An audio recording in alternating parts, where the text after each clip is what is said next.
Estamos a 3 minutitos de las 10 de la mañana y hay muchos temas para seguir abordando, entre otros los resultados que dejó el segundo estudio sobre consumo de drogas entre los estudiantes terciarios de nuestro país.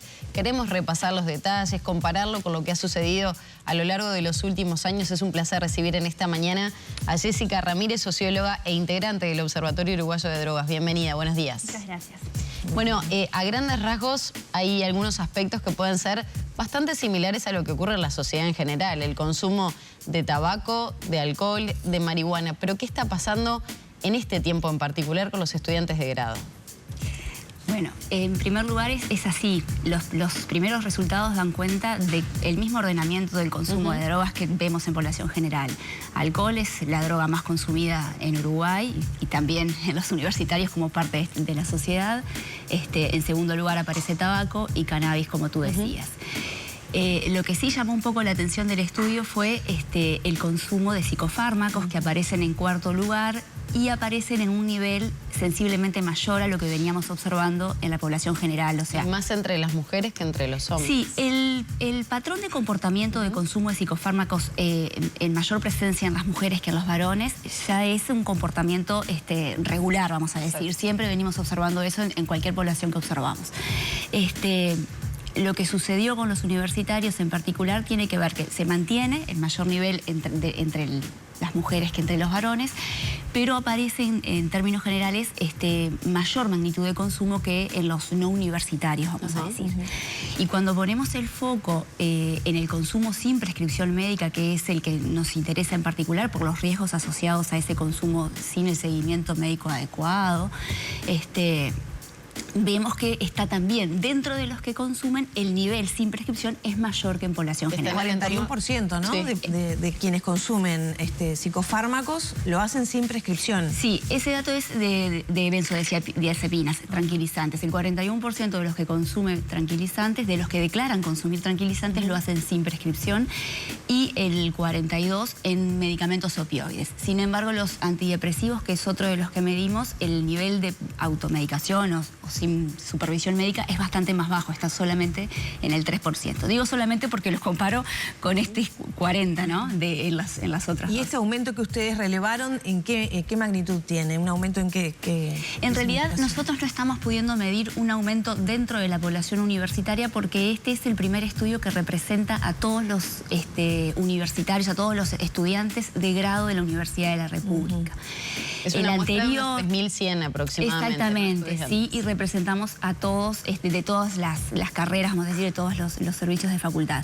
El anterior solamente se concentró en 6 facultades, fue como un estudio piloto, entonces no podemos estrictamente medir si hubo o no un aumento. Sí, lo que hacemos, y nos parece interesante, es mirar o comparar con lo que sucede en sus pares de las mismas edades no universitarios para ver si, bueno, si las circunstancias académicas, la vida académica en particular está, o planteamos hipótesis en ese sentido, bueno, ¿por qué se están dando estas diferencias? ¿Cuáles son las circunstancias de la vida académica, las exigencias, la compatibilidad de áreas, la laboral, la reproductiva en el hogar y la... Jessica, más allá que planteabas que esto trasciende a todas las carreras universitarias o por lo menos abarca un número significativo, ¿hay alguna en particular que muestre un pico a diferencia del resto? No, no lo podemos manifestar de esa manera porque es representativa a nivel general de todos los...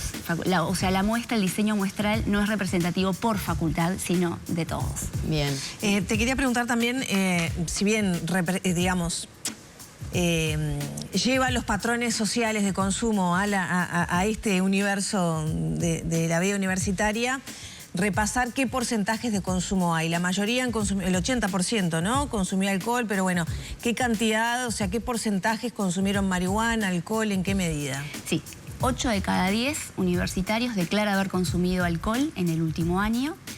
26% declara haber consumido tabaco y también 1 de cada 4, aproximadamente el 25%, declara haber consumido cannabis en el último año. En cuarto lugar aparecen con un 22% estos 3 psicofármacos en conjunto, tranquilizantes, opioides y antidepresivos. Varios en combinación o alguno de ellos. Es importante señalar, y me parece que es un foco en el que ha puesto la mirada la política de drogas, pública de drogas del país, que es diferenciar el consumo del consumo problemático. Exacto. Bueno, eso. Entonces, porque la política pública debería ocuparse del consumo problemático. Hay consumos que no generan ningún tipo de daño ni para la persona ni para su entorno. Particularmente hablo del alcohol, cannabis. Entonces, de la proporción que consume alcohol, vemos que el 12% muestra signos de algún uso problemático. ¿Hubo preguntas en ese sentido? Hubo preguntas, ahí sí, una batería de indicadores. ¿Qué se mira, por ejemplo, para definir si es problemático? Bueno, ahí lo que nosotros utilizamos en particular para el alcohol es un test que busca identificar trastornos del comportamiento debido al consumo de alcohol, que es muy conocido, es el AUDIT, que son 10 indicadores que generan una escala, es de la OMS y ese es el que utilizamos. Lo que, claro, como es en una instancia de estudio poblacional y no en una instancia clínica, lo que nosotros podemos decir es, tiene signos de uso problemático.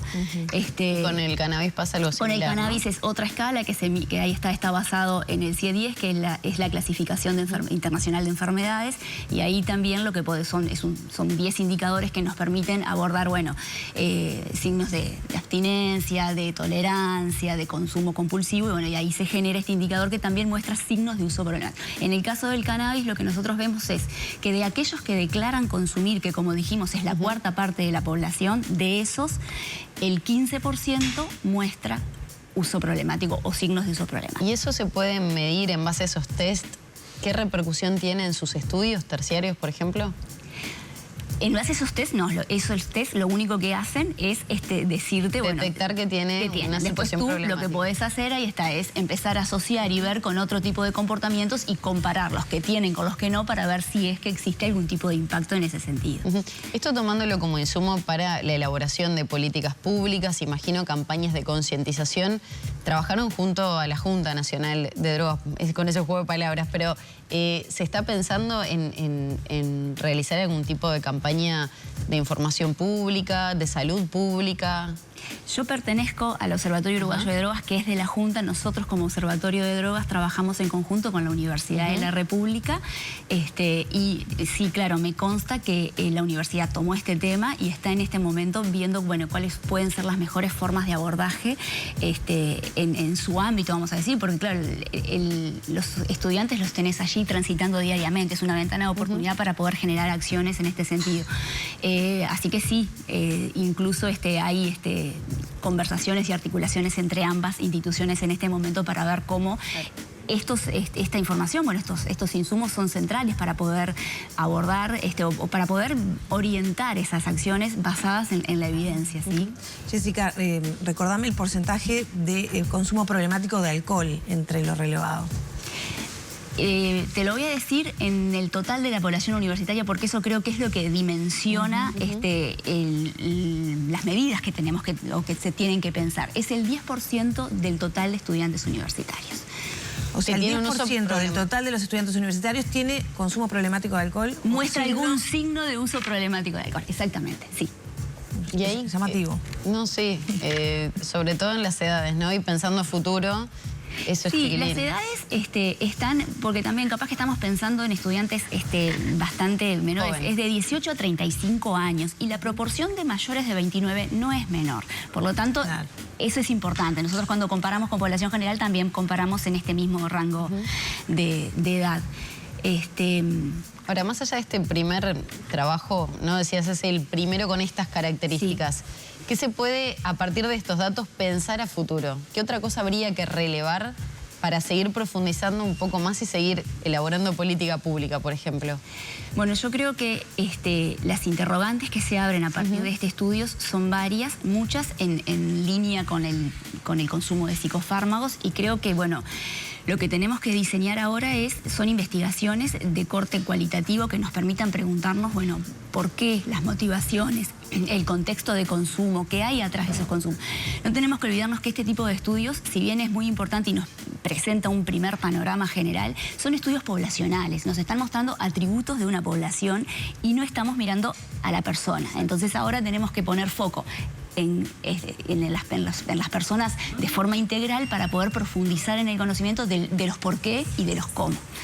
Claro, y en eso tal vez la duda que surgía, ¿no? Vinculada a los efectos que puede tener también en su pasaje por la universidad, ¿no? ¿Qué tipo de vínculo está teniendo o problemas? Claro. Sí, efecto y consecuencia, ¿no? También. Porque... Sí, el origen, ahí está un poco que lleva al consumo y también sí los... Y a propósito de los psicofármacos, hay indicadores de consumo, ¿no? Y ahí te lo pregunto desde la ignorancia. ¿Se puede hablar de un consumo problemático de psicofármacos?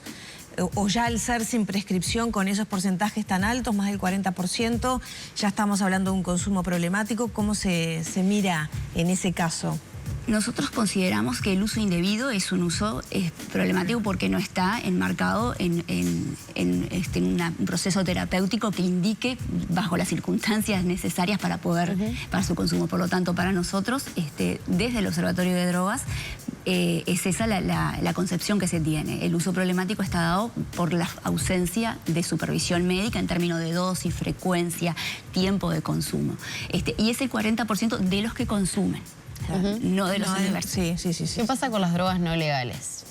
Y pienso, por ejemplo, en la cocaína, que también marca un porcentaje, ¿no?, de la población universitaria que ha consumido tal vez en algún momento de su vida.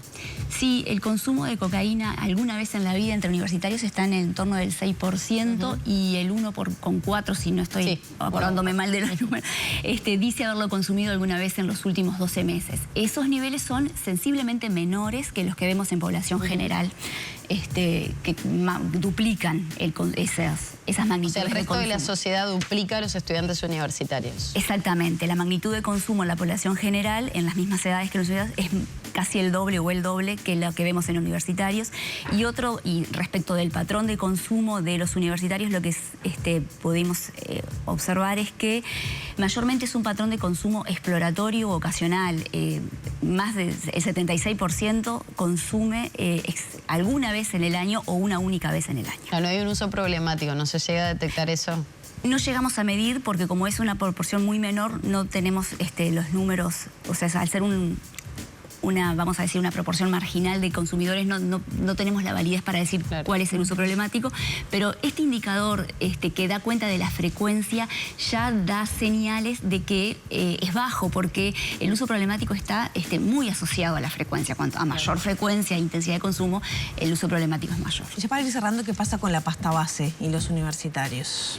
Bueno, no encontramos presencia de pasta base en esta población. Si nosotros miramos el conjunto de todas las otras sustancias sin ser las que ya conversamos, los niveles son menores entre los universitarios que en población general, y con respecto a la pasta base no hubo presencia. No. También eso es un dato del uso de esa droga, ¿no? Sí, claro, del contexto en el que sí.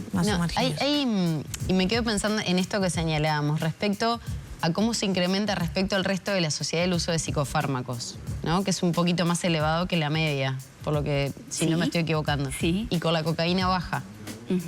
Entonces, ¿se puede hacer o trazar cierta línea respecto a los estudiantes universitarios y el consumo de drogas? ¿Qué tipo de drogas también? Como una de las cuestiones que se desprenden de este estudio de investigación. Y bueno, sí, con los datos tú podés tener a nivel poblacional, como decía recién, cuáles son las sustancias como que conclusiones, prefieren consumir. Tal vez al estar más formados, más informados, hay determinadas drogas que no se consumen, pasta base, cocaína en menor medida que el resto o del promedio de la sociedad, pero a la inversa con el uso de los psicofármacos. Puede ser. Ahora, yo plantearía la pregunta respecto a los riesgos o al desconocimiento de los riesgos del uso de psicofármacos también. Porque es elevado y sin duda una de las hipótesis es que el desconocimiento de los riesgos, del daño de usarlo incluso cuando nosotros nos ponemos como a hilar más fino y a ver en dónde hay mayor presencia de uso sin prescripción de psicofármacos, podemos ver que las prevalencias aumentan a medida que aumenta la edad, ¿sí? Son los que más grandes en proporción consumen más que los menores, siempre hablando de población universitaria, pero cuando miramos el uso sin prescripción es mayor entre los más chicos. El comportamiento es inverso, cuando los más grandes consumen en el marco de una consulta clínica en mayor medida. Jessica, tenemos que cerrar. ¿Cuándo sería la próxima encuesta que realizarían? Bueno, estamos proyectando y tenemos intenciones de que esta sea una línea de base y que cada 2 años podamos tener una medición conjunta. Aparte ya ha quedado establecido un vínculo de trabajo con la universidad, así yo creo que Está muy bueno. es posible. Muchísimas gracias por No, gracias a acompañarnos. ustedes. Gracias.